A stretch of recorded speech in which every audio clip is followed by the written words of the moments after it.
তো হ্যালো বন্ধুরা, আমি সোম চলে এসেছি একটা ভিডিও নিয়ে। আজ আমরা গিয়েছিলাম তবনা কালী পুজো উপলক্ষে আমরা গিয়েছিলাম এই মেলাতে। চারদিক শুধু লাইট বক্স সাউন্ড সিস্টেম এসছে আর কি। প্রথম বছর গিয়েছি তবনায়, তারই মধ্যে সবচেয়ে লাইট শো আমার এটাই ভালো লেগেছে, এই সামনেরটা।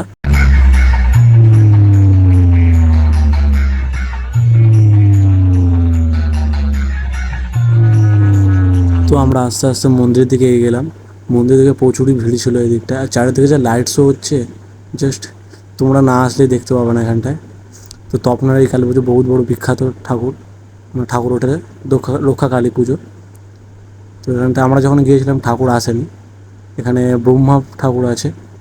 তো এখানে আমরা মেলা, এদিকটা একটা নতুন মেলা বসেছিল, মেলাটায় আমরা গিয়েছিলাম। এদিকে দোকান এগুলো বসেছে, তো এদিকে আমরা আস্তে আস্তে পুরো মেলাটা ঘুরে দেখেছি। প্রচুরই ভিড় এখানে, প্রচুর পরিমাণে প্রচণ্ড ভিড় হয়েছে। এতটাই ভিড় যে ধারণার বাইরে। যারা যারা এই তপনা রক্ষাকালী পুজো উপলক্ষে যারা যারা এসেছিল কমেন্ট করে জানাও এই মেলাটায় যারা যারা এসছো। তো নতুন থাকলে চ্যানেলে সাবস্ক্রাইব করো, ফেসবুক যারা দেখছো ফলো করো, আর এরকম সুন্দর সুন্দর ব্লগ দেখার জন্য কমেন্ট করে জানাও। দেখা হচ্ছে নেক্সট ভিডিও।